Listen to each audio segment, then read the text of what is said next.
Good morning, everyone. Welcome once again to Athena Games. My name is Elliot Baker, your regular commentator for Star Wars X-Wing, here, of course, at Athena Games. And joining me today is a familiar face, or he's familiar to you if you were at our last video or stream, Mr. Chris Puttock, our store champion. Hello, Chris. Welcome back to the show. Hello, Elliot. Good to be here. It's brilliant to be here. And we've got Hangar Bay. We have. Reverse Hangar Bay. Yeah, this is the first time we've done this format, isn't it? We've done Hangar Bay before, we've not done reverse Hangar Bay. Yep. And that's interesting. And I should have changed that to, that's not Flight Night, that's the reverse Hangar Bay. Oh well, let's quickly change that. Or not, if Exploit's going to complain. Right then, so let's quickly talk before we go to the games, which are starting, about what reverse Hangar Bay is. So, Hangar Bay is where you bring two lists, Yep. and you're, before each game, the two players decide then on what two lists they're going to run. Luke Johnson's want to be on stream. No. Okay, another listing differently. Who else we got? You talk, I'll have a look. Sure. So who else we got here? We have Owen Appleton versus Glenn Red. I've not got Glenn's list, but we'll have to see about that later. Terry Thorne's a buy. Let's have, for the sake of argument, Chris Burdett versus John Easter, I think. It's at the top of the list. Top of the list, table 8. Got that? Cool, yeah. I've not marked them, so I need to mark them. That one as well. Yeah, sure. There you go. I know what Chris's lists are off the top of my head. Yeah.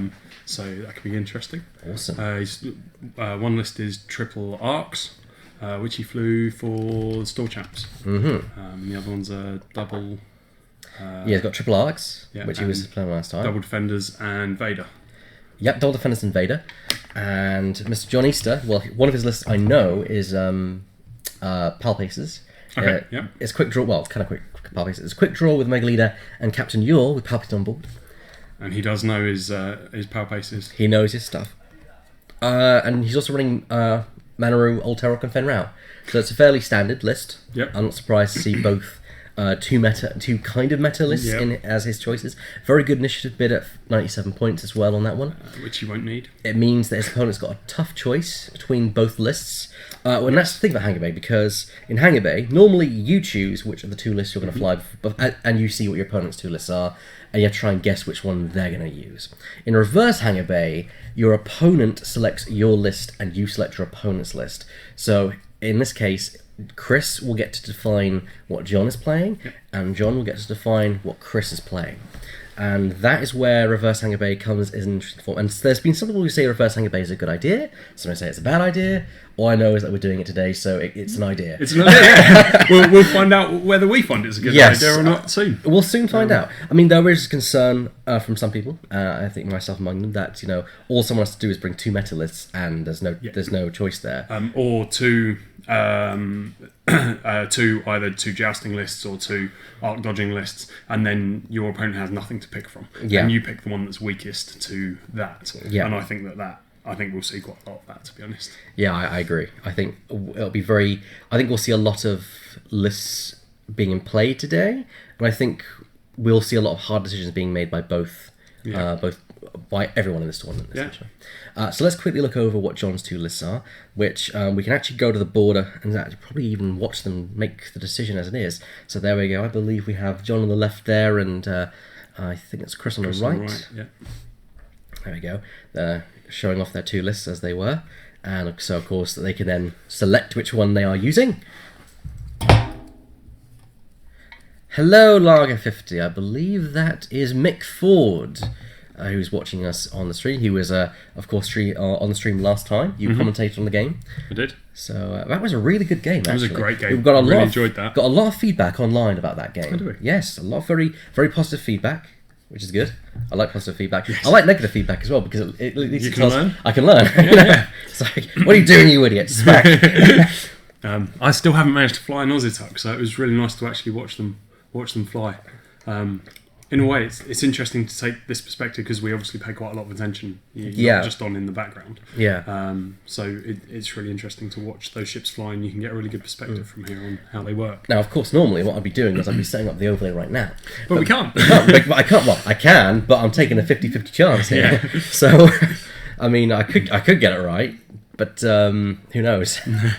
If you're in the chat, be sure to drop us a message to let us know what you're thinking of the games going on.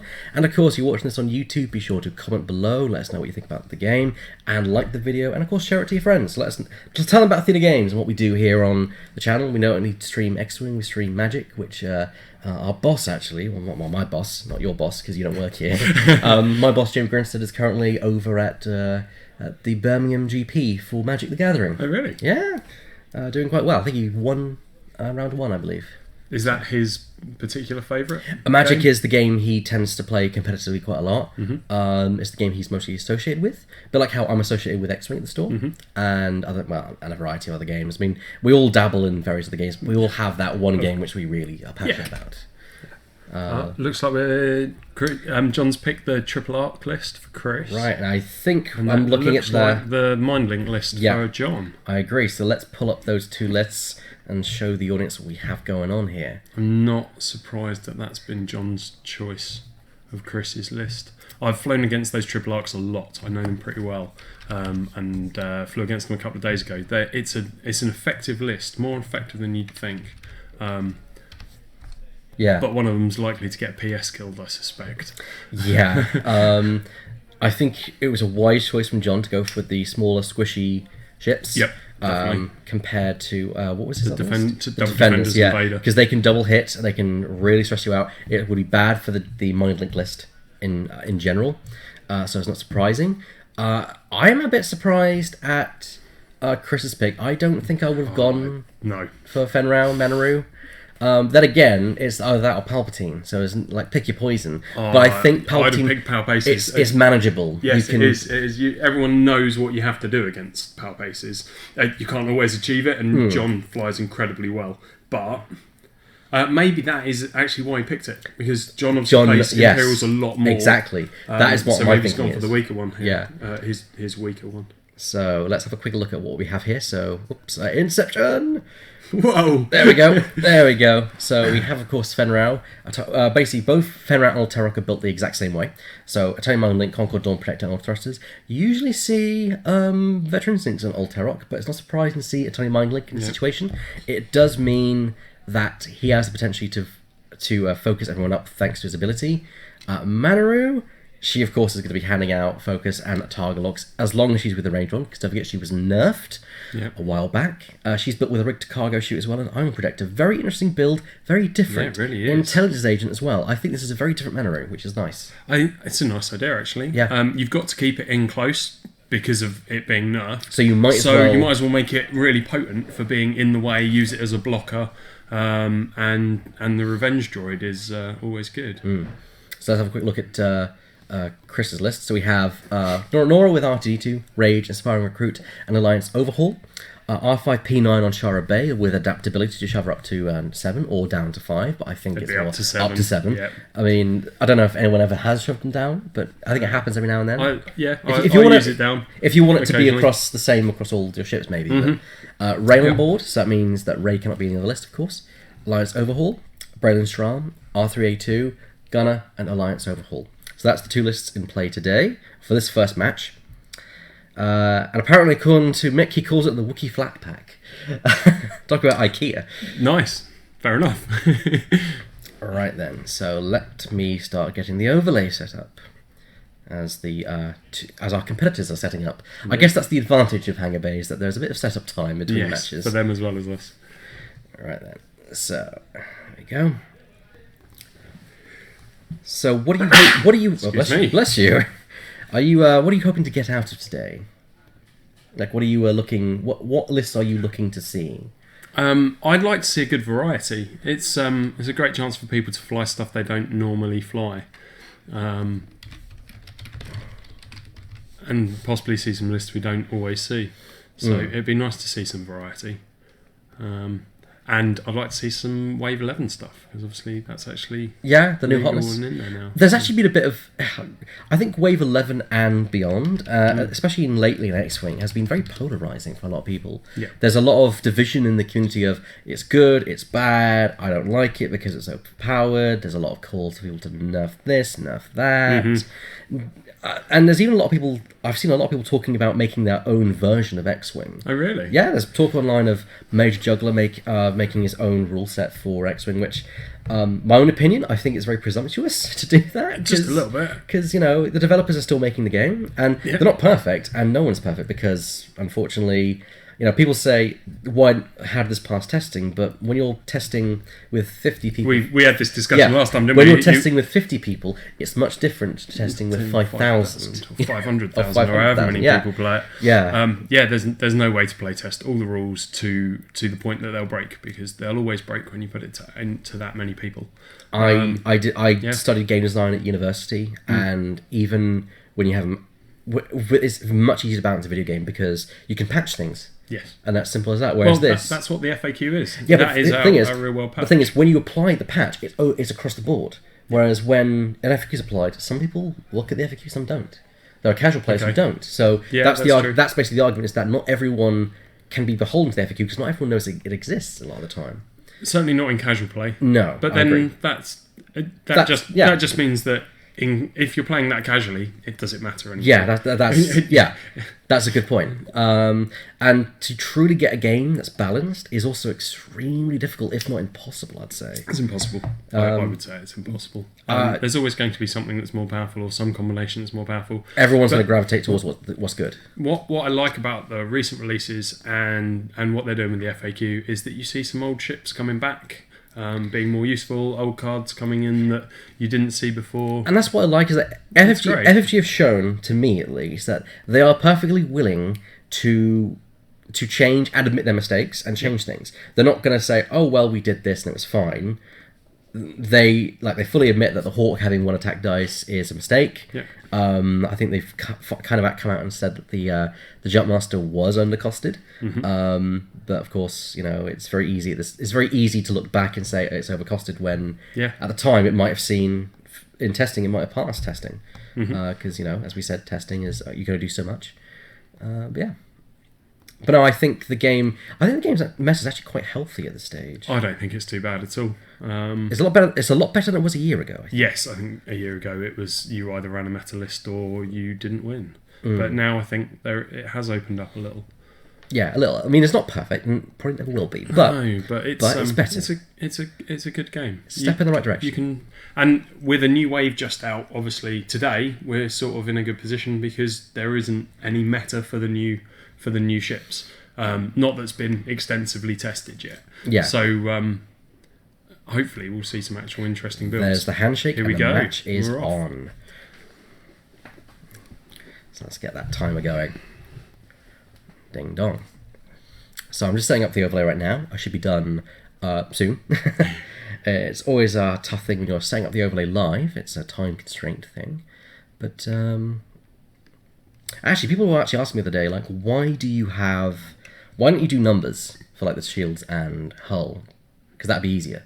I say it'd be easier, but also offers no context to those that don't play the game that may tune in. Because say you have a TIE... There's no proportions. Exactly. Yeah. Say you have a TIE Interceptor who's got 3 hull left, which of course is undamaged, and then you see and you've also got a TIE Defender on the other side who's got a shield left and 3 hull. Someone would assume, oh well, the TIE Interceptor's losing if they're not familiar with the game, because it's got less hull. When actually, in fact, the TIE Defender's the only one who suffered the damage. So... it's good. It's a good way of doing it. Oh yeah, it's not perfect, is it? I just realised I've set up the wrong list for the left-hand side. But oh well. It's fine. It's fine. It's fine. I can just quickly change that. So we've got set up. Turn 0. They've gone through the astral deployment and fairly centered on John's side of the board. Possibly done by Chris to disrupt Manaru some. That's not going to help her because she's going to skirt the board. Yep. Although she wants to be in the middle with... She's going to with that rig cargo shooting the ion projector. She's going to sort of wants to be in the middle. she's going to skirt the board originally, but then she's going to turn in. That's the thing. So, yeah.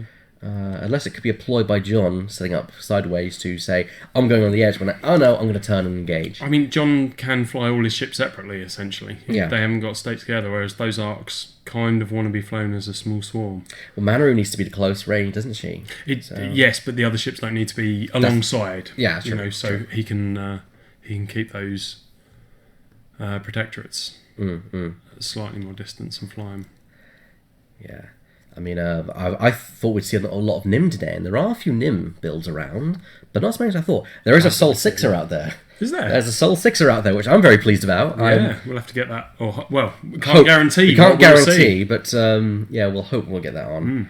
But yeah, it is what it is. First round, not very interesting. We've seen the Protectorates so far just screen forward along with the arcs, keeping close to formation.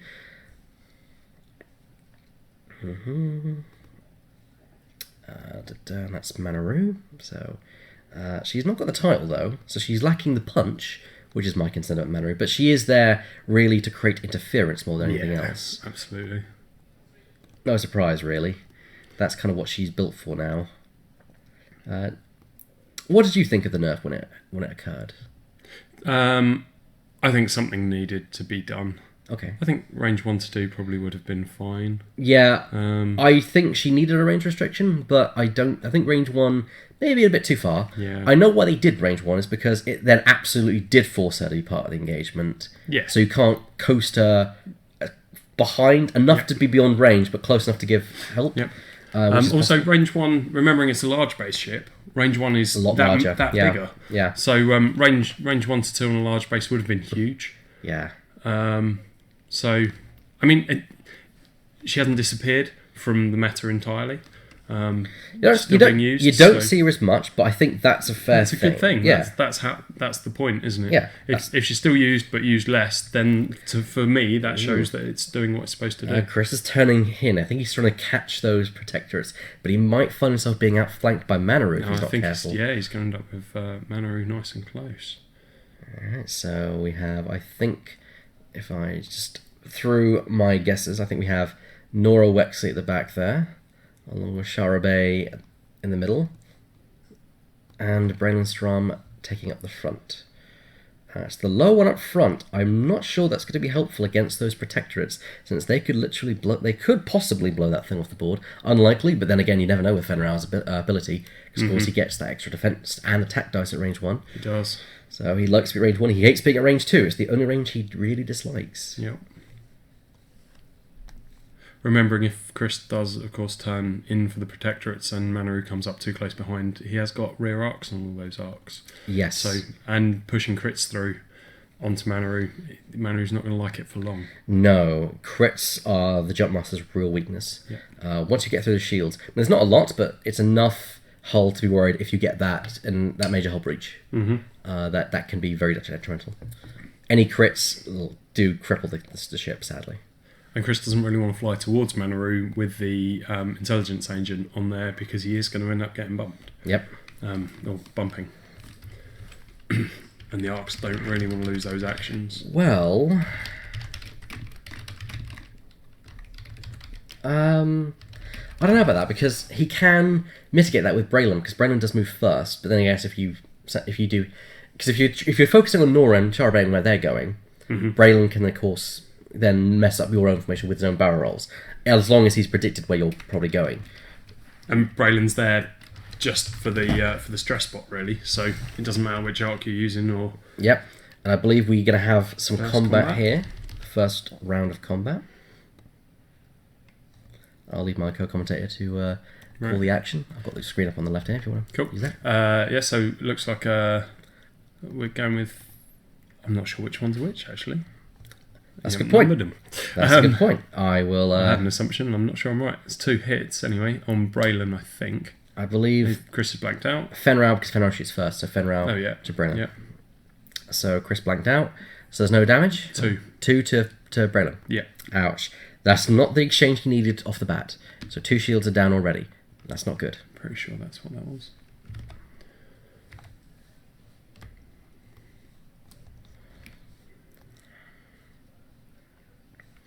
Looks like 2 back on Fen. I'm assuming. Possibly. 4 dice is range 3, whichever one it is. He's making the stress spot so that he can then fire again. Yes. So it must have only been the one ship in range for Chris. Very effective. I like the gunner combo with Braylon. It's good. It's expensive, but Yeah. here we go. So he's double stressed. This is where Fen is probably going to find some trouble, is when he gets stressed like that. And obviously, because the mind link, that's Yep. put stress on the other two Yep. as well. No, it doesn't look like there's going to be a lot of damage there. He spent a focus, so there's none. Yeah, but the thing is, he's does double job. stressed Fen. That's what you need. You don't dismiss that. It's a really effective thing. You have to use this one because I need to. Hey. So don't discount Fen, especially with the Eternal Mind Link. However, the Mind Link can be very, very hard by any kind of control. This could be why Chris picked the Mind Link list, hoping that he'd be flying a stress bot. But certainly for this round, it's not going to make a great deal of difference. Because green moves are pretty easy for all of those ships where they currently are. The ion projector could come into play. I mean, I think it's just there to fill points, but ioning those... With the intelligence agent, the ion projector, and the barrel roll on Manaroo, good point. It's a blocker that also does the ion projector, so you've got a bit of control over the positioning next round as well. The only thing that Chris has against that is Braylon's ability to also barrel roll and to block.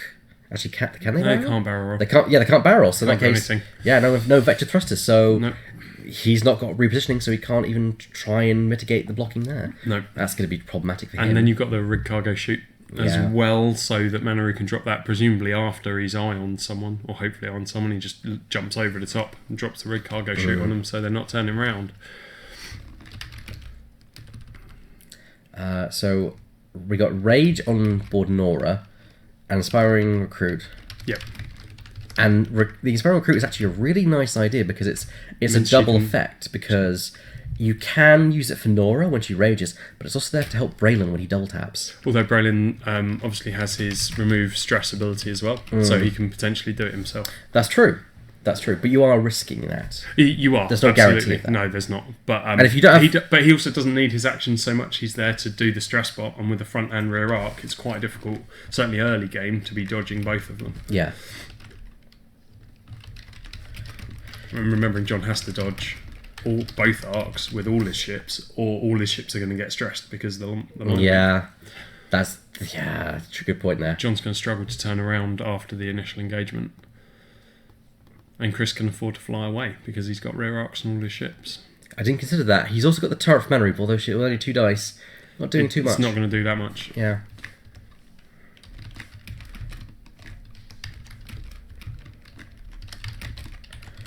Way, I'm finally there. So I can pull this up. I believe we have John with initiative, because I think he's got 97 points. Yes, John does indeed have the initiative. So let's save this and get this up on the overlay. John's just struggling over Manaroo's manoeuvre here, which I can see why. He wants to lose the stress because he wants to be giving out the actions, but he has got a couple of obstacles in the way there. And they like to turn left, which he doesn't want to be going. He'll still get his shots if he goes left. Oh, yes. But he won't be getting into the middle of it, which is where he wants to be. Yeah, 1 forward by Braylon. I think that makes sense. He's going to get hit in the side by... he's going to get flanked by Tarok, but probably not by Fen, because Fen hasn't got an action, because he's got the 2 stress. And like you say, he removes his own stress thanks to his ability, which was a lucky play by his part. It's a good thing he didn't... 50-50. Didn't use Inspiring Recruits to remove it, which is probably a good call on his part. I don't think he had range. That's true. There's a range limit on it, isn't there? So green there from Manaroo, who'll obviously take a focus and give one to each of the others. Yeah. Which does mean Tarok is likely to have a target lock and focus into the side of Braylon. Okay, but Braylon can take that. What do you do with Fen? Do you turn him away, or do you turn him into range 1 to try and at least kill Braylon? Bear in mind he hasn't got anything to defend himself with. Besides Concord he's Protector. And a focus. That's true. And he's got the focus as well. And a 2 bank would put him using the Concord Dawn Protector. But he is going to get shot presumably by all three. I imagine Chris will focus on Fen here. Yeah, Fen you need to kill ASAP. You also need to kill... Manaru, used to be the day you had to kill Manaru. Now you can kill Fen and Turok and not to worry about Manaru. Especially without the title on Manaru. Oh, yeah. It's not a massive threat. If she had the title, then you'd be more concerned about her. Yeah, absolutely. Which way has he gone? Oh, we've got the wrong way round. That's Old Turok. That is Old Turok, you're correct. You're wrong. But Old Turok is going away from the engagement. Which I think means that it was Old Turok that... Oh no, they didn't take damage, did they? No, they didn't take damage. No. So Turok's moving away from the engagement. That's interesting. I think that... Yeah. If it had been Fen, I'd I agree. definitely turned it in. Speaking Turok, of Fen Rao... But then you've got Old Turok's ability as well. But then... Yeah, no focus or evade no tokens. Focus, That's probably why he took a target lock, Chris. And now, unfortunately, it means that he can focus down Turok, but it's going to be a lot harder depending on where the other arcs are going. Well, Braylon's only going to have the Old Turok as a target by the looks of it. Yeah, I agree. Which will obviously still put stress on the other ships. That was an interesting choice. I don't think I'd have made that one. Yeah, because it now means that Fen Rao is a target for all of them. Yeah, he might have got out of range 3 of Shara, which could be why he did it. Yeah, he might actually be on range. Yeah, I think you're right there. I'm not sure. I still think it's a very interesting choice, but it's Rage Shara, so... Yeah, I don't know. I don't know. It's going to be a close one. He might... he might be just outside of Braylon's arc still. I think he's shooting Braylon. He's shooting at Braylon, so we know... Well, clearly he's got him an arc, but we'll see how this goes. So he's at range 2, so he's not going to get any bonuses, but I think it'd be worse if he was at range 1 here. Although if Chris has a chance to double stress, then you should take it. Yeah. Speaking of, that might be why you want to keep out at range 1, so then there's a chance that Fen might get hit by 1 and not... I don't know. We'll see. Nothing there. So that's 2 hits and a focus, which was not spent. So that's another 2 hits on Braylon. Relying on having that for defense, I imagine. Well, given the amount of out of range, amount of defense dice you have, I don't think you need to worry too much about shoving damage through on the arcs, because the arcs have got 1 defense dice. To get 2 hits, you're already up on the deal. So I think saving it for defense is not a bad call. No, I agree, definitely. Right then, here's a dice roll. Oh, 3 hits out the bat right from Braylon. It's from it must Shara. Be from Shara. And we got evade, focus there, and he's wondering, does he spend it now or does he wait for Braylon to do his attack? I think you spend it because that's 2 damage. That's half of Fen. You've got to. Yeah. There he goes. He's spending it to evade the entire exchange. And of course, auto thrusters for good measure, I think, is what you're saying there. So, thank you, Bo Manjo 10, for following us. And that's range 2, clearly. Oh, no, I think they're measuring that he's out. He is out. Fair enough. That is unfortunate. It might be just. So, but they've still got Old Turok as a target at range 2. Yep. Looks like it might be through, though. I think that could be up for debate, but maybe they've decided that is the case. If anything, it actually helps Chris. He doesn't mind because he can just pile more stress on. Then Old Turok's not coming back into this fight for a good couple of rounds. 1 hit, which probably Turok's going to evade quite easily. Yep, evade, attack again, getting another stress on. Because why not? And obviously stressing the other 2 ships. No, you don't, because you don't gain... on the first shot. Yeah. And hit, crit. That actually could do some damage. Not today, though. Yeah, all paint. Wow. So, spend the focus, and he's fine. He got lucky there. He did get lucky there. But, this is... I don't know. It's no damage to John at all yet. No, only chipping away at Braylon, which isn't the target he wants. I imagine. The next round is going to be key though, because Braylon can just go, I'm going to shoot forward at speed 2, clear 1 of my stress, hopefully clear the second, and I can shoot Fen from the rear. Yep, and absolutely. The other 2 can just try and box Fen in. That would be where I'd go, while also blocking Manaru. Yep, and you haven't got to worry about Turok. He cannot turn around. Actually, no, Manaru can't be blocked by them. Manaru might... Ooh, interesting. Manaru could jump over the debris field to get in front of the others. It would be an unexpected but perfectly viable move. She suffers a stress and gives everyone else a stress. That is the concern. But they're already stressed, so that is true because she moves first. Yeah. So won't have the focus, but Fen presumably will be focusing for everyone. That would be his only issue, is that Fen won't be able to reposition. okay, so there's been no damage taken on either side so far. Well, on John's side, Brennan's taken no more damage. It's only a one hull taken off. So we've got one damage. Still got plenty there. Plenty of hull there. Plenty of time. We've got 58 minutes left on the clock. I'll just quickly check something. Cool. So Terok, unsurprisingly, has had his dial go down pretty quickly. There's not a lot of choices there. No, pretty much doing a 2, and that's about it. 2 turn, and yeah, that's it.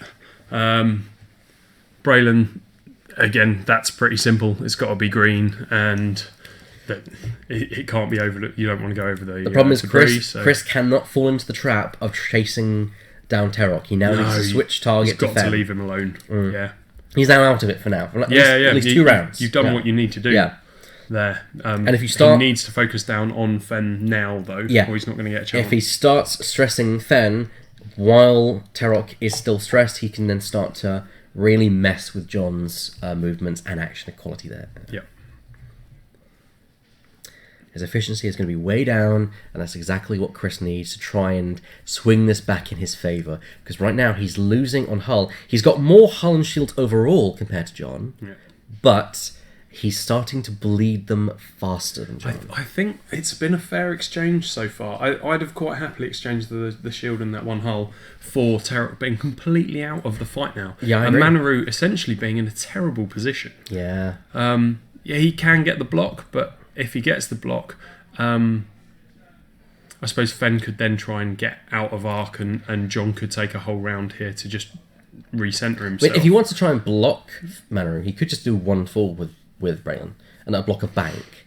Even if, because a full would be blocked by Shara, I think. I think it's just close enough that it would be blocked by I think so. It looks like he'll have to do a bank to the right, which means he's going to end up double stressed in Manaru, because he's already got stress there, and he'll end up having to go over the top of the unless debris. he can clear it. I can't remember what It's left. They're all left. Yeah. So it's straight terrible. and left. So he could end up double stressed on Manaru, which means he's not getting those focuses in later rounds to be giving out. There's 2 rounds of not, or a round of not being able to do that after this one. Let's see if It John depends whether he prioritises positioning or focus. Let's see if John remembers the intelligence agent, because he's close enough that he could get benefit for that in regard to Braylon or even maybe Shara.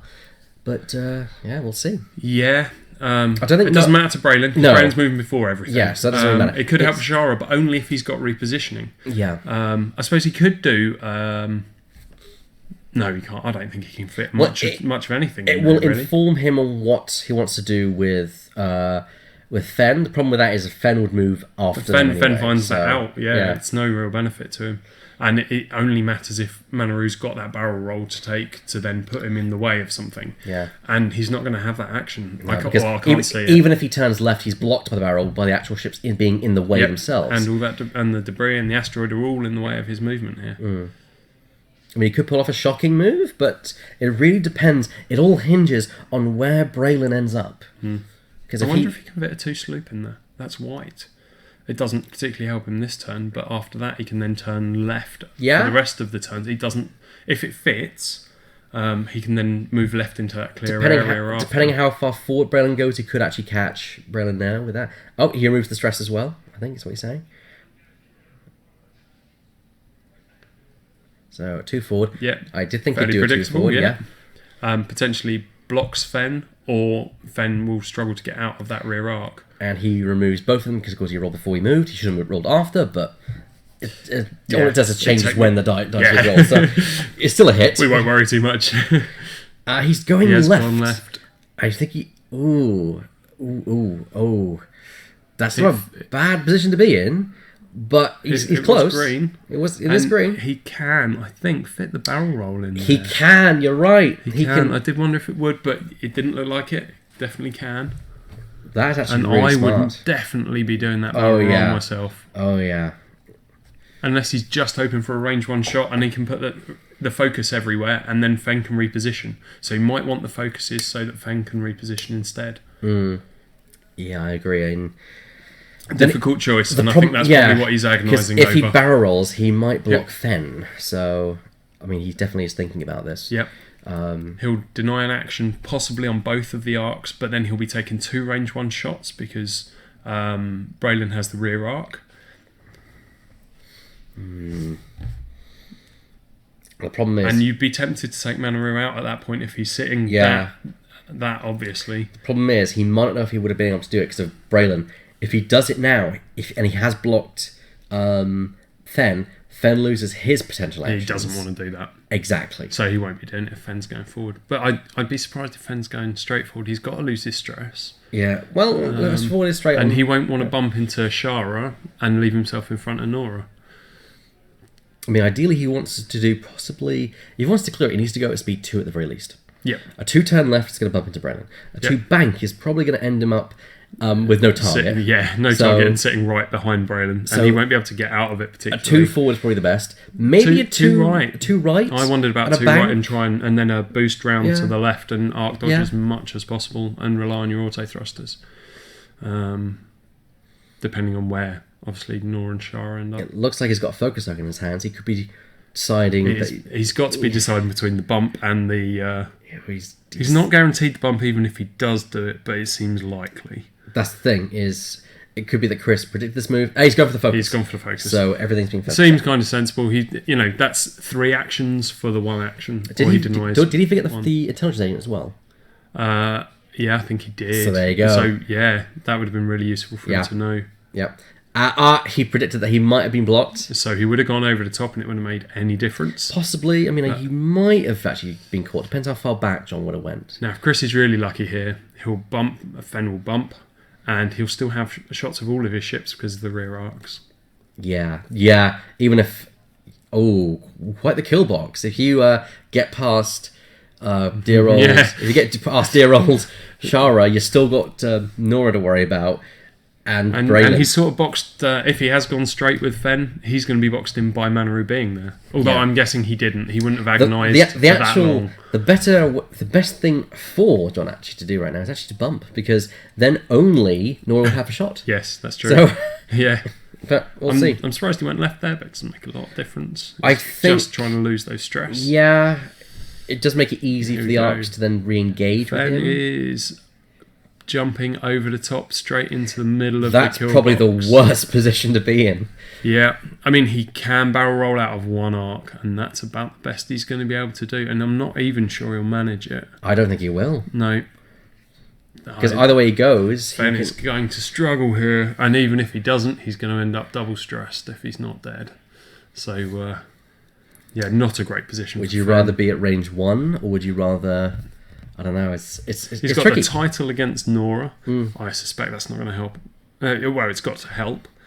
He won't get it against the rear arc of Shara, which is 2 dice, with 1 turning to a crit as well. He won't get it with Fen hates Braylon the either. crits. He's barrel rolling to the right as far back as possible to try and get out of Shara's arc. I think that's sensible, but I don't know if he'll make it. It's a risk. That's a close. He's very close. Very close. I think he's just squeaked it out, but even then, we don't know. Shara's still going to have a shot, so Chris won't be too upset by that.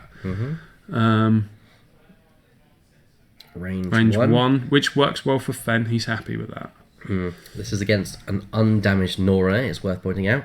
Nora's only got 1 dice, but Fen, of course, because he's magical Fen Rao, gets his 5 dice. But hasn't got the title. No title. Sorry, not the title. Yeah. It hasn't got fearlessness. Fearlessness now.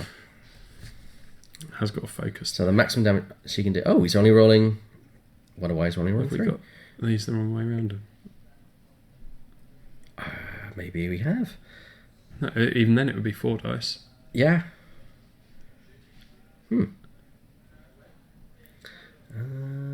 No idea. No idea what's going on with that.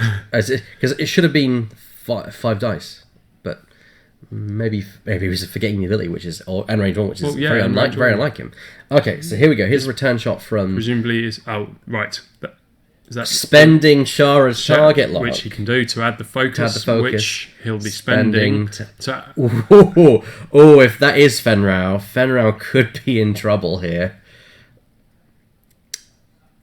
I'm going to go through and find out which one that is in a minute. I think I'll have a look.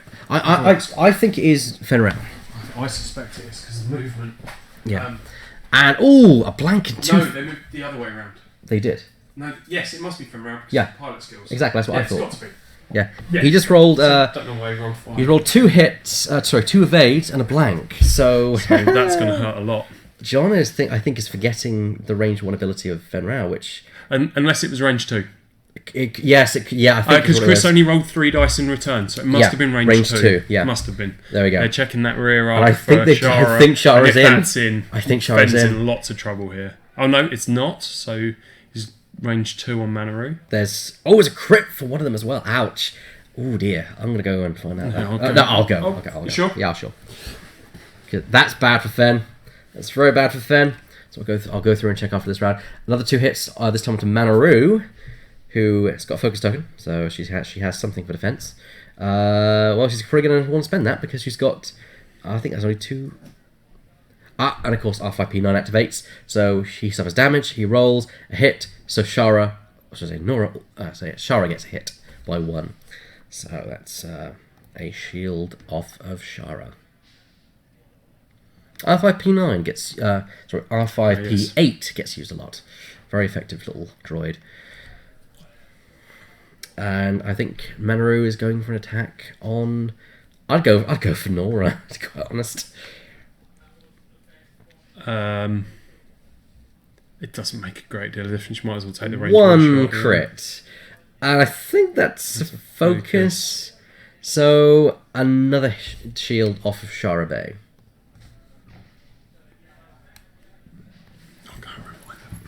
Nora. So a shield off of Nora there. And there's... and moving that a little bit. That's a focus there. Ding, ding. Okay. So that's a stress onto Brent. Well, he doesn't really much care about that. Although it does mean that if he double stresses him... Oh, no. They're just declaring the R3A2 ability to stress Fen Rao. There's a hit and a crit. If Fen does not evade this, he's dead. If he does, then he's going to get stressed again. And he evades it, I think. All damage cards are face up on Fen. Oh, ouch. That was the outcome of the... ouch. And there's a stress onto Manaru because, unfortunately, he stressed out... he stressed Fen. Yes, he stressed Fen. But no damage? There wasn't a damage in... I think... No, there wasn't a damage because otherwise there would have been Gunner, wasn't there? And Shara Bay's R5P9 the shield back. Okay. He's not Gunnering with Braylon because he did suffer a stress, another stress. I don't know. I don't know. R5P9. Thank you. It's for R5. Oh yeah, see, he healed a shield, and of course we have R2D2 on Nora, so she's probably get back her shield. She's going to get hers back as well because why not? From there, he's got to do a green for inspiring recruit. And Braylon is going out of the combat zone, so yeah. Fen Rao can't turn round, so he's going to be struggling to have a shot this time. Terok is not going to be back in it this round. I have to admit, the arcs Chris are holding is looking their own. nice. Chris is looking pretty good in this position. I mean, yeah, there's only 2 doubles on Fen Rao, but that's half of Fen Rao. Another 2 more hits and he's down. And Manaru is probably going to be the only ship with a shot this round. So this next round, Chris has everything to he can just go all out. Manaru's presumably going to go for a focus rather than try and block. Well, he can't block anything from there anyway. Either way, Chris is in a great position because Fen has to clear the stress. If he doesn't, then he's just keeping a stress. He's running away and keeping a stress for a round, which is even better. Yep. So he's got to do a speed 2 maneuver. That's what Chris knows. Or he could jump over the top. Yeah. But either way, he's definitely not in the fight. He's not going to get a shot unless Chris does something crazy with Braylon. Yeah. I'd actually disengage again. I don't know. Would you do... Part of me is thinking, look, Terror's coming back into the engagement around the asteroid. Yep. Maybe bring things to bear against him, get a shot off against him, stress him out again, and then start to turn around and come back into the fight. The problem is... He's got the rear arcs. I'd personally turn Braylon in to have a go at Tarok. A nice close range one, probably shot Tarok. Yeah, because otherwise... And put the stress back on. Well, I was just thinking, because Tarok could boost out, but he can't because he's double stressed. Yeah, he can't. If only Chris could get a single extra... Did Chris split did he split his shots between Fen and Braylon? I think he did. I think he did do that, yeah. Yeah, to keep 2 stress on both. That's very clever. Very clever. Otherwise, one of those would have been back in the fight. And actually, it means I like that both. Yeah, very good. Really impressed with that. If he could get another stress onto, if he could just find a way to get a stress on Manaru, he'd be in a golden position where another ships can get actions. A time mind link is useless. Yep. Manaru is going to be the only thing that can give those protectorates any form of focus, and he's going to have to. Which also means that Manaru's not going anywhere. You know, he's the only one with a shot. Yeah. Manaru, it definitely... Nora will have her shield back. Yeah. John's up on damage, but I think this round could be very telling. A little bit of luck on Chris's side, it'll turn around a lot here. The problem is we're half an hour through the game, and the net result of the game has been a total of 0. Yeah, so far. We've had, 6 damage on the entire game. Mm-hmm. Well, technically we've done more than that, because Nora lost shield and Shara's lost shield. Which they gained back. It's not a lot. I don't think Chris can outlast this list. We could go to a final salvo. He could go to a final salvo, but Tarok is going to be facing... If Chris carries on flying the arcs forward, Manaru's going to have to go forward or left here to lose his stress. Yeah. If Chris can take Fen out now and then focus down on Tarok and take those 2 out, it's got a fairly good chance of doing that at the moment. The problem is catching Fen is really the issue. But he hasn't got an action this round, so catching him's going to be easier now. He's remembered the intelligence agent, so he's now actually checking. He's checking where dear old Nora is going. I don't know how much that helps him, but... Too straight? Straight, I believe is that was. That might presumably that fits. It doesn't look like it fits. I think it will bump, actually. I think it will. Maybe they're not in line. I so think it's difficult to tell. We do not lose both of them. We only lose 1, sadly, on Braylon. But it at least moves 1 forward and removes 1 of them. I actually would have banked. 2 banks to be green on the arc. They haven't got 1 banks. So that might be why, because he didn't want to overshoot. And of course, he doesn't have to worry about... He knows exactly where Tarok's going to be. Unless Tarok's gone a very unusual maneuver. Unless he's gone right, but he's still going to get the shots. Yeah. 1/4 Manaru, not surprised. Keeping range. Yep. Wants to be as close as possible. Clearing... He's gone focus to give focus to everything, which makes sense. Do you know what? I think what Manaru's going to do is... Fen's going to jump 2 forward, or 3 forward, clear the stress. Manaru's going to pass off the second focus to Fen for defense. That's what... Well, yes. I mean, that's how Manaru works. That would be very sensible. Yeah. Does mean Fen will still be taking a couple of shots. Yeah. And his title's not going to be working because he's facing the wrong way. But he gets modifications, and that's key. He does. And it keeps him alive for 1 more round to clear the stress, assuming... Ooh, 2 bank... Wise, it makes sure that unless Fen... Even if Fen turns left... Fen can't get out of arc. Yeah. And it had to be green, and he doesn't bump because he wants to rage. Yep, rage. Completely makes sense there. Shara presumably has a target lock, so which Nora will use. She did a green as well, so she gets her shield back from R2D2. What's that? That's old Tarok moving there. That was a 1, not a 2. Oh, turn. So he's kept his stress in order to get a shot, I think. I don't know if that... I don't know that makes any sense to me. But I don't know. It's difficult to see if he's got a shot on Braylon, because presumably that's what he was hoping for. I think he might... Or to pull up short, if Braylon had done the bank, he might have... that's what I imagine he was trying Then set himself up for next round by doing a 2 bank. Really good. It does mean he's range 1 Nora. Which is 3 dice. 3 dice. One focus up to a crit because it's the rear arc. Plus he's going to get an extra focus from... spending Shara Bays. So to guarantee that crit. It's a nice little combo, that one. Which means the problem could be Shara's attack, actually. Because 4 probably will strip at least 1 focus. He has cast off the second focus to... He can shoot in either order, so presumably he'll shoot with Shara first. I don't know, we'll see. We will see. I think he's doing Nora. He is. Yeah. He is doing Nora first. So, well, that's already It's looking removing very the good so target far. lock from Shara to add a focus, which the title will turn to a crit One of them, and he spends the focus as well for an extra hit. So that's 2 crits and 2 hits. So a crit is going to go through here, no matter what. Yeah. And that is... Although, I mean, everything's face up. Face up anyway. Fen is range 1. He gets an extra dice. Only an arc. No? Is that when I'm range 1? You may... Oh, sorry, yes, of course. His ability as opposed to the Concord He Dawn. got lucky. He got very lucky. He got very lucky. Wow. That's the magic of Fen. Just roll your dice and the dice gods will smile upon you. Range 2. Wow. Ooh, okay. This is not as... Okay, there's a hit and a crit. And this is the magic range where... Turning the crit up with the title, with the of course. title. Fen doesn't like to be at range 2. So this is possibly the only chance of... And, yeah. And there's one... There's, looks like one evades and... That's it. So he gets 1 crit. there. What is that? I'm going to go through and see what that is. That looks very similar, but it's another lengthy text one. It is. Could even be the same. So we've got Tarok firing on Braylon now, which looks like range 1, so...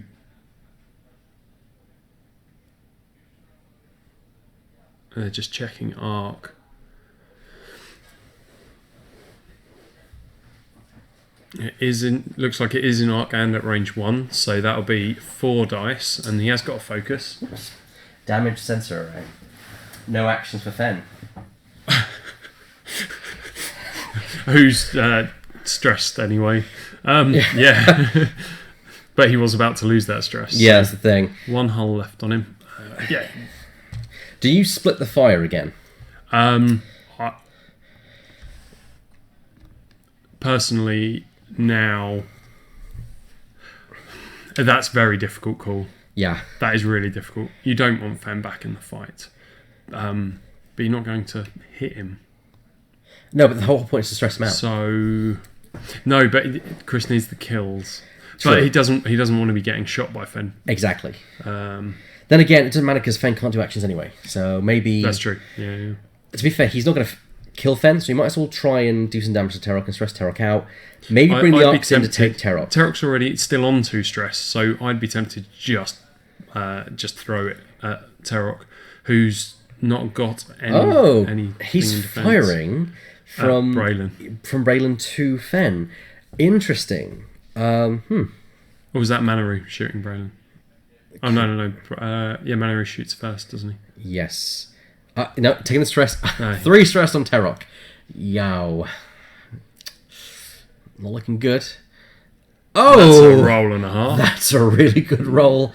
Rolling that for good measure. Because of, I believe it's...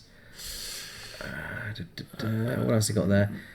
Oh, no, he doesn't get... Oh, don't worry. Not sure. I think he had a target lock or something. Yeah, I think he did. But a good roll from Tarok. John's green dice have been on fire a little bit. I mean, the list is built around that. I think he was trying to stress out Manaru for some reason. No, he doesn't. He's gunnering. No, gunnering again, so Tarok probably again. Well, it's not got the focus this time, sadly. All he needs is 1 evade when he gets it, so... Because of Concord Door Protector. So. Yeah.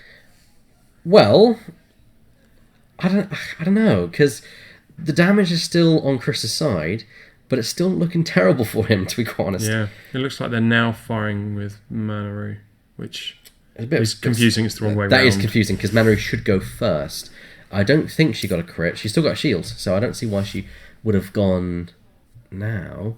Right, I think she's firing at Braylon, trying to fire. She's trying to kill Braylon. Trying to get rid of Braylon, which points-wise makes sense. It makes sense. He's the thing that's messing up the formation. 35 minutes left, so yeah. Hitting a crit could do it, but at range 3, through a debris field, maybe not. Or maybe it could with only 2 focus results. If I was Chris, we'd go for double stress on everyone else. Yeah. Not a direct hit. It's a stun pilot. So he does not want to do any maneuver which causes an overlap, I believe. I'm pretty sure that's right. Stunned pilot. After a execute maneuver that causes you to overlap either another ship or obstacle, suffer 1 damage. That's problematic given where Braylon is right now. He's only got one hull left as well, so... and he moves first, so he kind of wants to do a turn. Yes, at least he moves first so he can control it. Which means he's not clearing the stress, which is fortunate, but... It doesn't matter overly. Would you want to risk a 2-bang for that one? Nope. Yeah. No, there's absolutely no benefit to it. It doesn't keep you in the fight either. Yeah. And you want him to still be there because at the very least he's going to suck up a shot from something at some point, or keep him alive for... Yeah. You could try and keep him alive for points, but I think you're going to struggle. Jarvel, aka Robin Farndon, one of our regulars here, said that if he was Chris, he would have gone for a double stress on everyone. Rear arc into Fen, and then rear shock into Manu. I actually think that would have worked better. Personally. It would have been, stop all the focuses. Because actually, a timing Mindlock is brilliant with the gun of Braylon because he stresses one ship, but that stresses everyone, then he can at least double stress someone else. Yep. So that means he double stresses two ships. When he shoots Fen, he would have got a second one and given one to Manaru, and then the second one to Manaru. Yeah, that would actually cripple the build. Especially as he's looking, the second shot was naked dice into something with Protectorate title. So there was always going to be an evade there. I mean, triple stressing Terok did not help any at all. No, and Terok's still not taking any damage. He's not managing to force the damage through, which I think is in part down to some nice dice rolling, some lucky dice rolling by John. That's the thing with Terok. Is Terok going to turn in onto where Braylon is now, or is he going to blast forward at speed 3 and then behind the debris field? The problem is, either way, he's going to get caught by either Braylon or by Shara. Nora is the one which would have trouble hitting him if he's behind the asteroid, possibly. Yeah. Nora's not struggling for targets, though. No. Nor are they struggling for health. Well, we've got 30 minutes left. This game's gone very quickly. Yes. Yet nothing really... I mean, a lot of things happen. It's been a good game so far. But not a lot has gone on. Nothing's dead. Nothing's dead. So we've got 2 ships on one hull. Which that will change very quickly because the Braylon will probably go down next round no matter what. Fen could limp on for the rest of the game. I wouldn't be surprised to see John keep Fen out of the game from here. Because with Shara and Nora both undamaged, they're going to be able to keep shooting him. Yeah. So I wouldn't be surprised to see Fen stay out. He has only... he's got his crit stopping him from an action anyway. Yeah. Which he needs to... He can go away, spend some time trying to get that fixed. Get rid of his stress, get rid of that, and then choose to re-engage if he wants to. Which, if you're definitely trying to arc dodge those arcs because absolutely. Otherwise, it might mean the death of Fen, and that's handing victory to Chris. Yes, yeah. So Chris, he could afford to go all the way around the left hand outside of the board and then come up behind Braylon. It's in Chris's best interest here to... Oh, he's going for 1 bank. Not maybe a block attempt to stop a 2 straight. It's not going to block a 2 straight, but it's going to block a 1 straight. No, it will block a 2 straight. No, it won't. It won't at all. Yeah. He rolls a hit, so he does indeed remove both. Okay, that's something, but it's not going to do too much. He's not going to have a shot. Unless he's banking on Terok turning in. Yeah, that could be what he's doing. That could be absolutely what he's trying to do and box him in there. In that case, would make sense. Shara's going to turn to the left. So if he does go straight, she can catch him. Yeah, and Nora's going to split a fire, so either way she can shoot him. Yeah. Right. Manaru's giving out the focus again. Yep. Going away from combat though. She's probably not going to get shot this round because she might get Nora at range 3, but range 3... turned in... I must admit, I'm a bit surprised by that one. Well, that means he blocks a 2 or 3 straight, potentially. And will stop Terok from not having an action he's not going to get anyway. Mm-hmm. So Terok can only avoid this if he goes forward 1. He doesn't... No damage at all. He is on the debris field, but doesn't stop him from firing. And no action. Interesting move. I'm not... Now, did he go forward or did he bank and hedge his bets? No, he's doubling down on the turning in theory. Ooh. Or the block theory. If Terok is banking... Here, he's in a good position. If Terok is banking, then, he's escaping, but yeah. If he's gone straight forward, he could jump it all. I don't think and only get one shot from a rear arc. Yeah, I don't know. Don't know here. It's whether John saw that coming or not. Fen is. I didn't. No, I certainly didn't see it coming. He's jumping. He's jumping. He's done it. I think. You think he's done it? No, I don't know. We'll find out momentarily. I think he's done it. Oh, it's close. He's done it. Jumped all of it. Right. Well, actually, that's kind of not too bad because rear shot range 1 with dear old. With no modifications whatsoever with Shara. Yeah. Just the one from the title. Just the turn the focus to a crit from the title. And Fen may well get a shot here again himself. Yep. That was not Chris's brightest moment. Although that does presumably give Nora a shot from her rear arc. Now he needs to decide if he's he's still got a shot. He's gonna probably try and clear that. He's got to, hasn't he? I think. Yeah. Yeah. I think you slip down the one that has all your crits face up, which is kind of pointless because your next one would kill you. Yeah. Yeah. He can't hand the focus off from Manaru, which is what he was trying to do there. But they're outside of range 1. Fen is going to get a range 2 shot at Nora. It's not too bad, I guess, but Nora's undamaged. He's out. going for Braylon, range 3 through a debris field. He's thinking about it. You want the kill. You want the kill because of points and time. True, but and stopping the stress bot from bothering you more. Thing is, also, if Braylon's in and not destroyed, which he won't be any other way, then you're looking at a double stressed Fen again. That's true. Yeah. Yes. Yeah. Yeah. Which he doesn't want. I mean, actually, I don't know. With that focus, there's still a chance that you would avoid it. Because it's 3 versus 3, both the focus, both mods. Yes, the dice favour attack. And Chris has nothing else to use that focus on. He's definitely not going to be keeping it. He's hitting a crit. And he spends 2 evades. Look at him bossing that one out. But yeah, so he didn't want a double stressed Fen. I can see the logic of it. Yeah.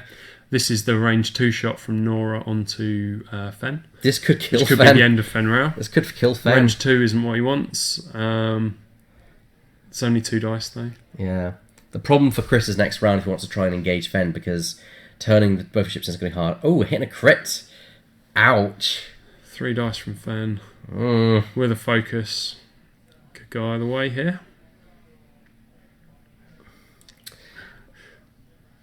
That's all paint. He's fine. Okay. Fen is still here, but yes, there's the... in from Shara into dear old Terok. 3 hits. That's what he wanted to see. 3 hits. 2 hits and a focus, which has turned to a crit, I think. Yep, that's true. Yep. So it's 2 hits and a crit. Onto Terok. 3 dice from Terok. There's a bit... Yep, spend the focus. Spend the focus. Yeah, he would have paid well from double stressing all the ships, as Robin said. Well, here we go, because I think this is what's going to happen now. He's going to stress dear old Fenny. Yeah. Doesn't matter if he hits him, because... He doesn't. Yeah, it doesn't really matter to him. He wants to stress. Not overly. If he hits him, he kills him. Yep. If he doesn't, he double stresses them. So it's win-win. He's going to really struggle. There's like 5 dice here, and auto thrusters and a focus. But double stressed Fen. Double stressed Fen. Oh, but with a blank out like that, where you have to spend the focus... Or auto thrusters, I should say. Auto thrusters. But still... Yeah. he forgot to stress him. No, I think he's... No, he did. Look, there's no stress. He forgot to declare the stress. And only 1 shot. I'm absolutely stunned. I don't understand that choice Chris, at all. That is not... There's no range limit on the stress bar, is there? No, there's no range limit. He should have stressed him both should have been times. Double stressed because there. He's probably thinking, I want to be able to turn around, but Brandon's going to die soon. You might as well get the most effectiveness. Yeah, absolutely. He's got 1 hull. If someone breathes at him, he's going to die. Yeah. Maybe not a range 3 through a roid. But yeah. There have been times, but... Yeah. And Fen now. It's a very, very interesting choice there. Because... definitely a mistake. I think double stressing, because double stress him and he's out of the game again. He can't go forwards. Yeah. He's going to have to go right. He's probably thinking, I want to be able to turn Braylon around, but even if Braylon does turn around, which is fair, Yeah. he's probably going to die soon anyway. By the time he turns around, he could have had someone else kill Fen in that time. So The only thing I can think, maybe Chris is hoping Fen will keep engaged so that Chris gets shots on him. yeah. Maybe. I don't know. But unstressed Fen now. Now, I don't know why I didn't. He's obviously just forgotten. Chris is in a very bad position here because Braylon needs to get out of the way. He needs to start turning around. He's probably going to turn towards old Terok and start Yeah, I think that makes sense. continuing to pile stress on him, even though it's not really going to help too much. He's just not. He can't push the damage out. Whereas, what does Nora do? Because she wants to clear double stress, but she has to do a green. That locks... Bank left. Bank left into where Braylon is right now, Yeah. and turn Nora towards Fen. I think is what you do. Oh, I would say so. Yeah. Then again, Nora's also got stress. So Shara's got stress as well. Yeah. So... He could afford to just... Oh, well, you need Shara out the way for Yeah. Nora to do that. I mean, Shara has got Ray, so if she's not been spending focus, and she's got focus on Ray, she could have that banked ready for her, but that's if she does and has... And he didn't use it last round. Nope. So presumably he hasn't. So, we're going to have to find out what he does here, but it's not in a great position for him, if I'm honest. It's the exact thing that Fen wants to try and come into the fight. The only thing stopping Fen is he's not going to be keen about going over the debris field and killing Fen that way. I think Robin has hit the nail on the head. He thinks that's going to cost Chris the game. I agree. I And I agree. completely Yeah. agree. Yeah, that one mistake, if he'd put the double stress on Fen isn't coming back into the fight. And Because now... Braylon could well have just survived then. I mean, he could actually fly Because- Braylon around for 20 minutes if Fen's out of the fight. Manaru's nowhere near the fight. Because now, if Fen wants to be ballsy, he's not going to get his actions anyway. He might just blast over that debris field, risk the one crit. I would. It's only 1 in 8. Yep, and deal a range one shot on either of those arcs. Yep. I'd do it. Yeah. Whereas if you double stressed him, he'd be less inclined to do that. Also, Braylon and Fen, I think, are worth the same points, interestingly. 32 points for Braylon in total, and we have 32 for Fen. Ooh. So, and Chris doesn't look good on a final salvo. I'm sure he's not thinking about that at this stage, but final salvo would not play into his favour here. Unfortunately, with 21 minutes on the clock, he's got to start thinking about that. Oh, a 2 bank Two back there. left, a little nudge to Nora that he's fixing. He has just done a 2-turn was it with 2-turn with Braylon. 2-turn, yeah. And a 2 bank with Shara, which makes sense. So there's Shara and there's Braylon. And a 2 forward. Ooh, Nora could find herself flanked here. She's fine. But all is I'm not sure where he's hoping Fen's going to be. Yeah. I'm. And if Fen does somehow end up in arc of those two, he's probably going to shoot Braylon to try and get the points. Yeah, absolutely.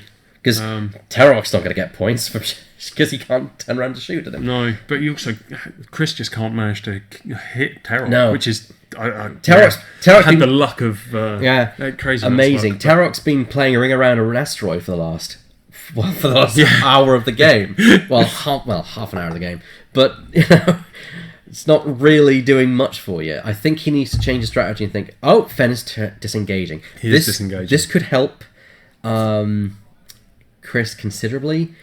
It does mean that Fen's in a better position next round than Chris is next round. Yes, because Chris has an asteroid. He's going to get flanked.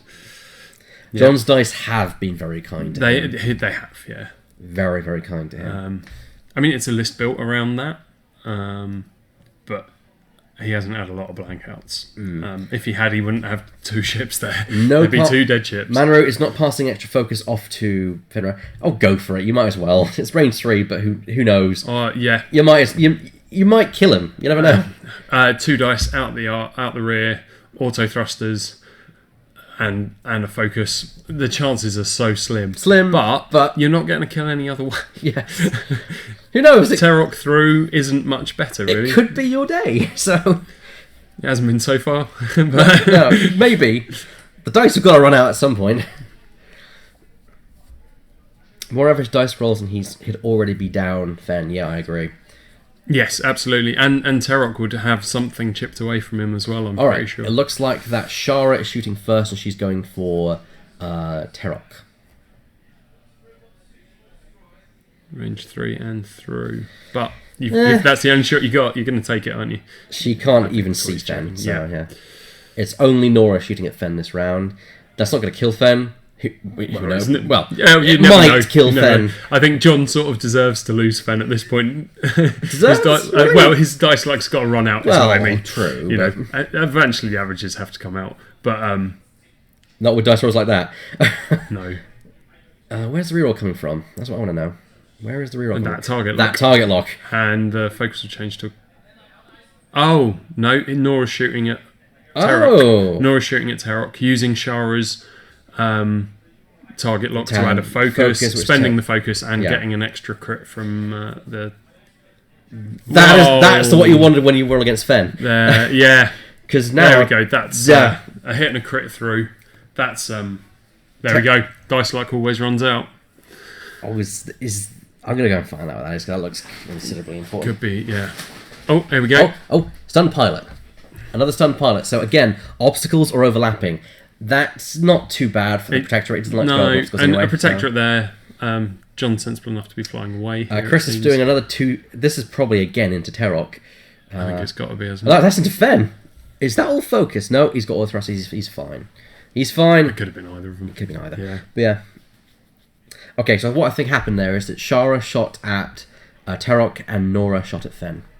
It must have been Nora shooting there to be using Shara's. No, because Shara used her own target lock because only I don't know. One of them shot at Fen, one of them shot at Manru. The point is, Brelin's now firing at Terok, and now there's the potential possibility of him taking down Terok and stressing him, of course. Again, Yes. Yeah. one hit. Well, if he takes it, he takes the damage. He's close to dying. If he doesn't, doesn't. Well, there's another good evade. Gunner maybe, and yep, and I assume Yeah, the stress is going on the others.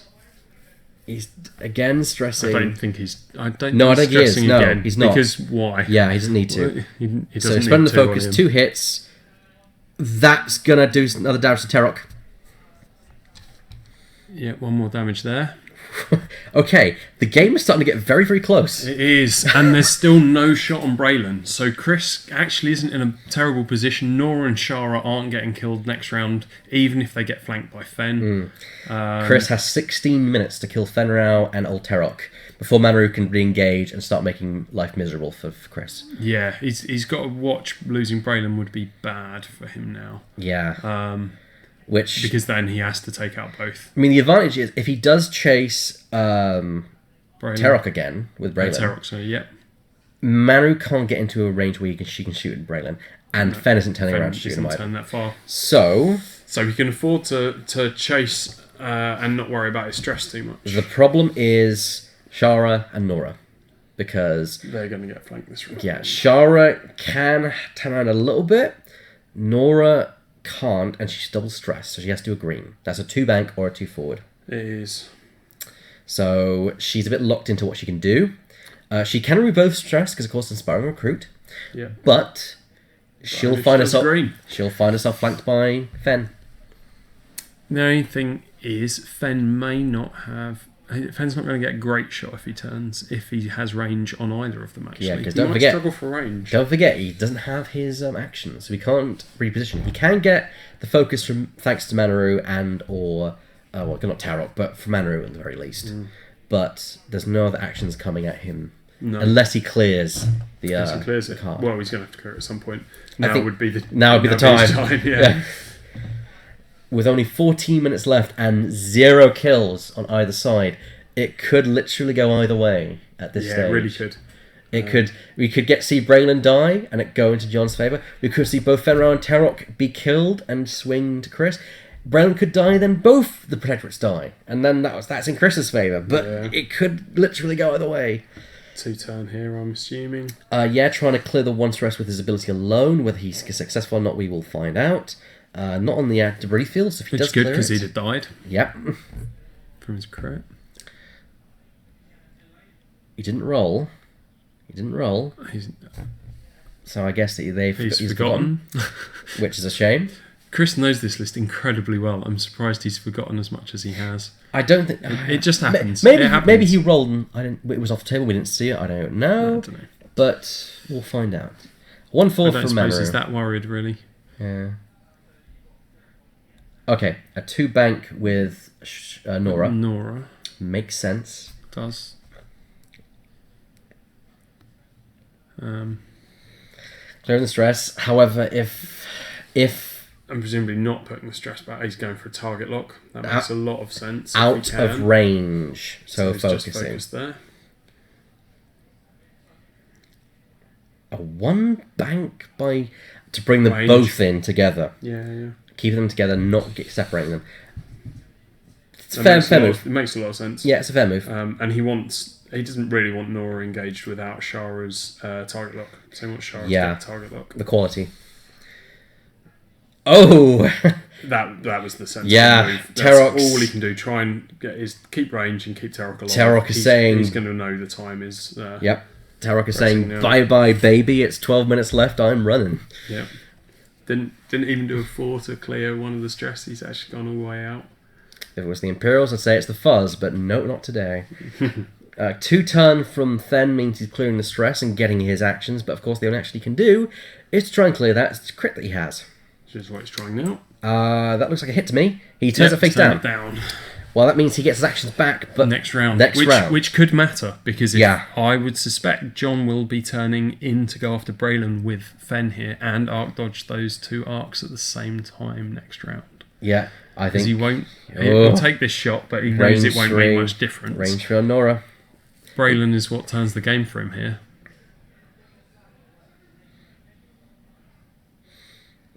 Ooh. Spend the focus because 1 up. Evade the entire exchange.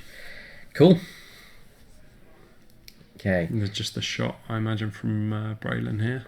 Yeah. If it's in, which it presumably must be. Yep, range 3. But it might happen. Well throw the dice. It might happen. Who knows? You might get lucky.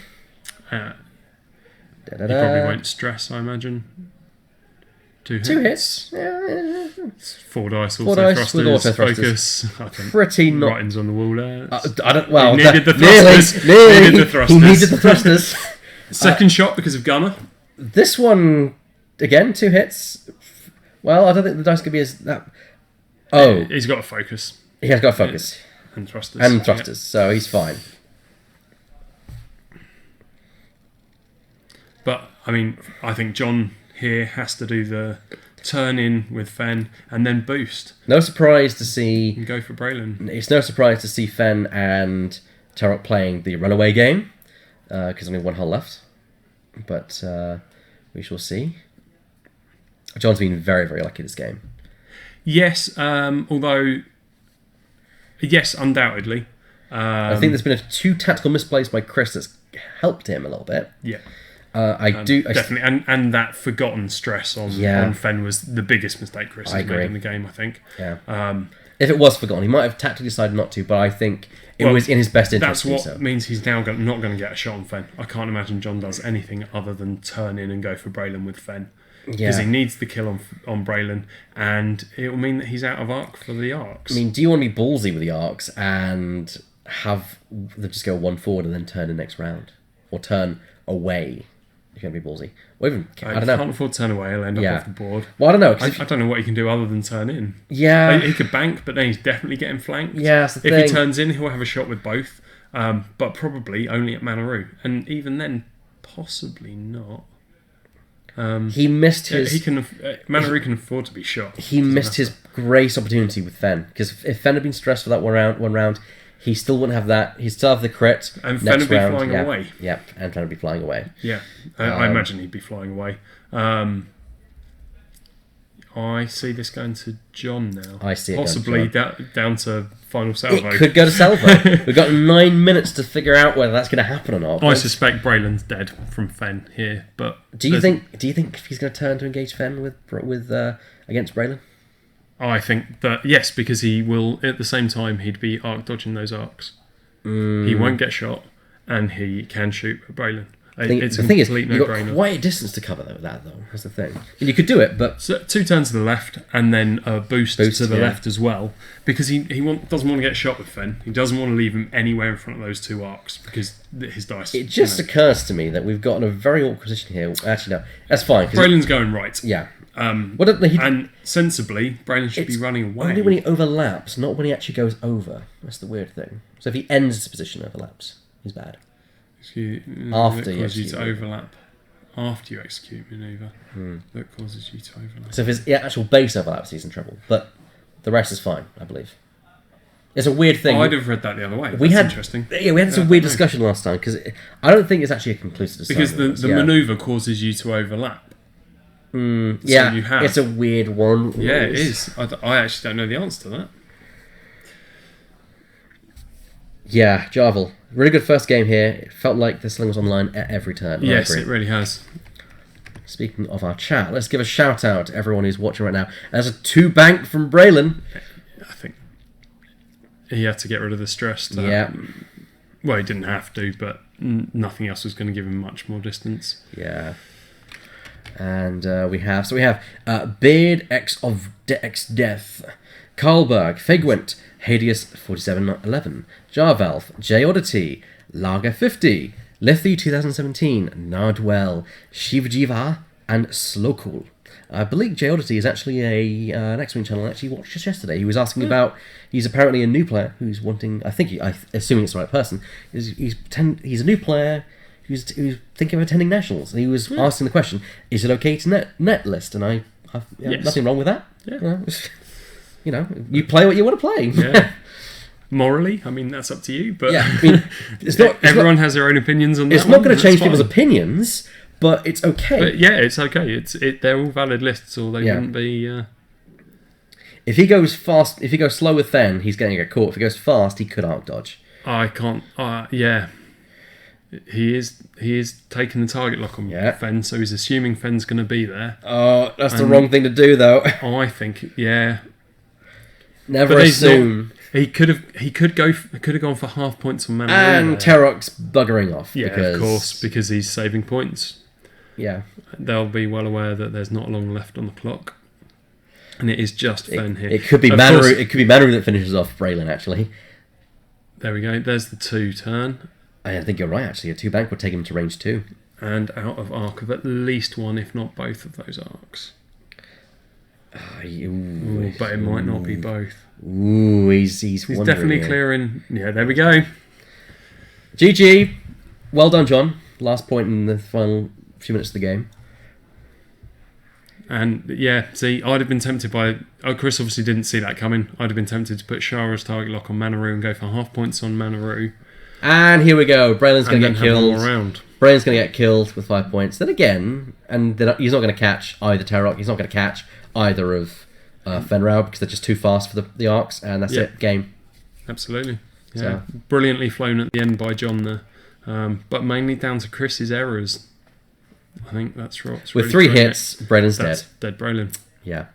In the final 5 minutes of the game, Braylon's dead. It does feel like that's an appropriate outcome. I really could have gone either way. I really feel sorry for Chris at this point because he probably feels like, well, that's terrible. It is, but it's the game of the game. It is, and if he double stressed Fen, that could not have happened. Exactly. And he could have gone for half points on Manaru and won that way instead. Maybe he had his reasons for not double stressing, but we don't know that unless we can talk to them, which we're probably going to get time for a post match interview. No. They're checking the range here between the two. Range 2. I think that's on range 3 because I think they were trying to fit it in between the rules. Oh, 3 hits on Manaru. Well, that's not too bad. It's going to help. He might be able to get half points on Manaru. It's still, but that's not enough. Not enough. He's lost all of Braylon. But it's still points. It is still points. Yeah, I mean that's all he can be playing for now. Manaru's going to say no and just spend the focus and avoid it all. He's thinking about not, and I don't know. And range 3 here from Shara. Oh, you've got to be gutted as Chris here. I would feel really gutted at this point. After chasing down Fen and Tara. I mean, part of me would have just gone for Manaru, and because at least you can catch Manaru, but yeah. Manaru evades it saying YOLO. And yeah, Interestingly, I think if this game were to go on, I don't think it is John's. I think If it wasn't time limited, I think it's still Chris's game. It's Chris's game. If there was no time limit, it'd be Chris's game because he could eventually the dice have to fail on those two. Eventually, things. Chris will learn. Don't bother chasing Fen or Just wait Terok. until you see them. Go for Manaru. Yep. Shoot them when you can. He'll take down Manaru, get the points on those, and then eventually he would eventually catch those. Yeah. Yep. He would eventually catch those protectorates.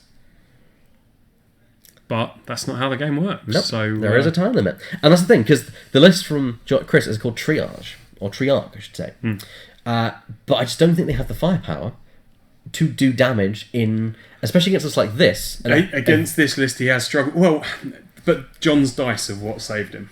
True, I will grant you that. He shouldn't have had Fen. I will grant you that. I mean, he did that. The dice are part of the game, and that luck is part of the game.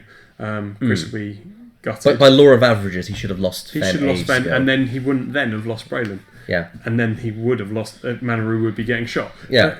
There are 1,000 ifs. Yeah. But ifs, buts, and whens. Yeah. Absolutely. Because I don't think Chris made a few mistakes, but he did make a couple of pretty bad mistakes. Generally, his tactic has been sound. Absolutely. He all the stress was there. He limited Fen. He limited Terok. He was splitting really he was splitting his fire to make sure there were double stress on ships. Yeah, perfect absolutely. chance. He had an opportunity. Yeah, just that double stressing on Fen. Yeah, that was a mistake. And it cost him. It did. Not many points, but it did cost him the win. That's what matters really at the end of the day. Absolutely. I mean, at least he's conserving MOV because in the next 2 minutes, Nora and Shara are not going to be killed. No. So he knows that they can at least survive, and they got half points. He can try and get half points in Manaru. Or if he really wants to be ballsy, he can try and kill Fen, but I doubt it's going to go anywhere. Fen's got to be flying away. I agree. He's not going to be able to see Fen. Double stress on Nora, so she's got to green and inspire and recruit that off. Oh yeah, so which means he might not be able to see anything this round. No. Not a huge surprise. That Manaru is also running essentially. Because Fen can go all the way forward and focus, giving Manaru the focus for defence. Terok's irrelevant. Terok's irrelevant. Removes a stress, I believe. Alright then. Such a shit. A shield from the debris. Yeah. That might have been what it was. That is what it happened. No, because it's only crits that happen for debris, isn't it? Yeah, but still a shield, isn't it? True. I'm not sure what he rolled. I thought I saw him 6-7, but it's relevant to the outcome of the match anyway. Yeah. Right, so Shara did a bank in. She can still shoot Manaru. There's a wide turn there from... it's red otherwise. There's got to be a 2-turn, otherwise everything it's red for 3-turn on an arc, I believe. You're right. I'm pretty sure that was the 3. I did fly against them 2 days ago, so I flew against this think list. he applied the focus from Ray. That's why he's still stressed and he has a focus, yeah. Right. Fen's going bye-bye. But 5, not 4. I thought he might do 4 for a focus, but he's gone for the range. With thrusters. Do you really want to push your luck? Well, if you're at range 2, you don't get a thrusters and the focus is useful, but there we go. He is in range 3. This could be I mean, it could happen. It could happen. He has got a target lock. Unlikely. He's got a target lock. But possible. Fen has not only has the thrusters, target lock, 2 hits. No, 3. Ooh, he's got thrusters, 4 dice. No mods, though. Just the thrusters. Yeah. Against 3. So he's what, 50-50 here? 4, I don't know. No, just under. Yeah. Oh, yes, the focus from Ray. It's... Oh, dear. Just under 50-50. Is that focus?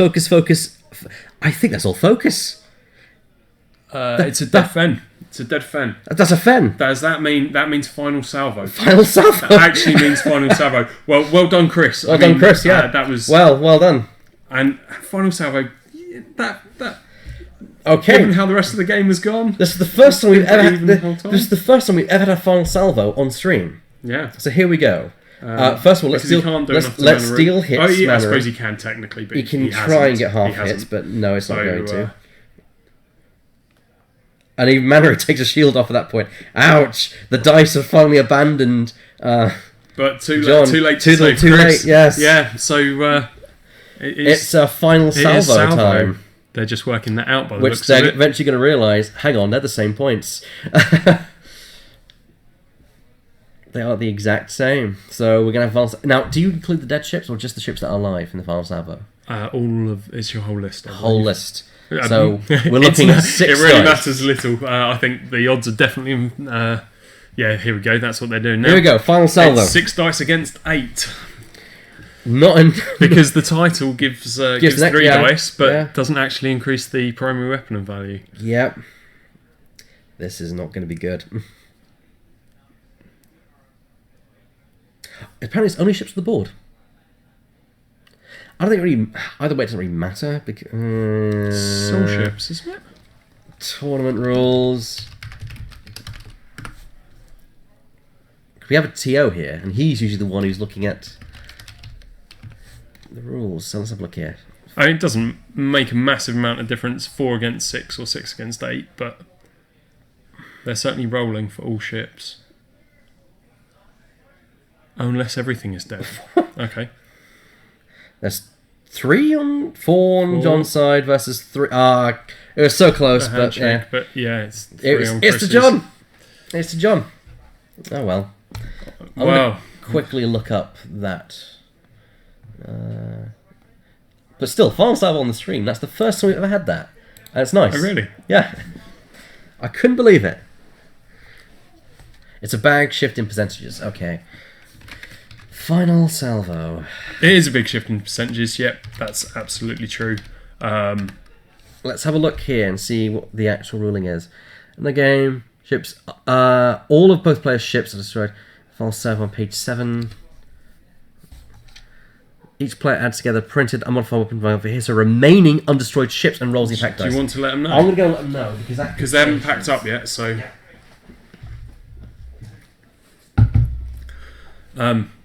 Yes, Robin, you are right. About 60-40 odds of winning. Yes. Oh, yes, of course, because he's got Manaroo left, which is 2 dice, and Terok, which is 3. Not the 2 Protectorates. So yes, it's much closer. You're right.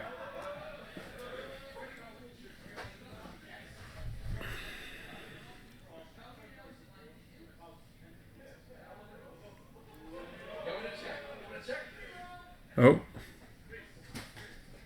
Can you read that again? Make sure I'm not hitting The player... Right, where are we? To fire a final salvo, each player adds together the printed unmodified primary weapon value of his or her remaining undestroyed ships and rolls attack dice equal to that number. It is definitely undestroyed. Well, it doesn't matter because it's still John, so...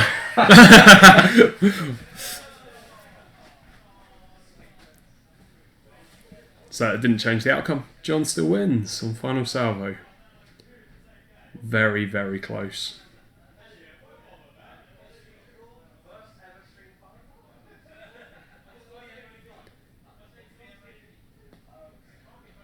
Undoubtedly, if that had gone on, I think we can say that Chris would have won it. But time limit is time limit.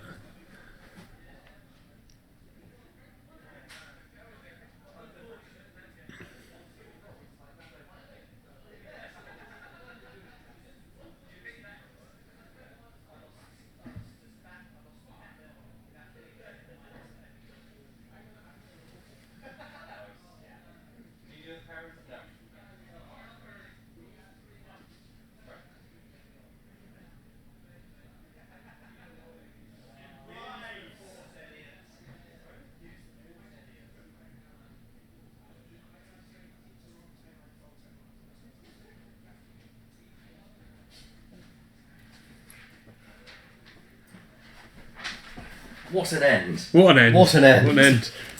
Good MOV for Chris with the loss in the end. So yeah, we're about to go into round 2, so if you're watching this on YouTube, you can look at the next video and find round 2. So we'll see you in a second. And welcome.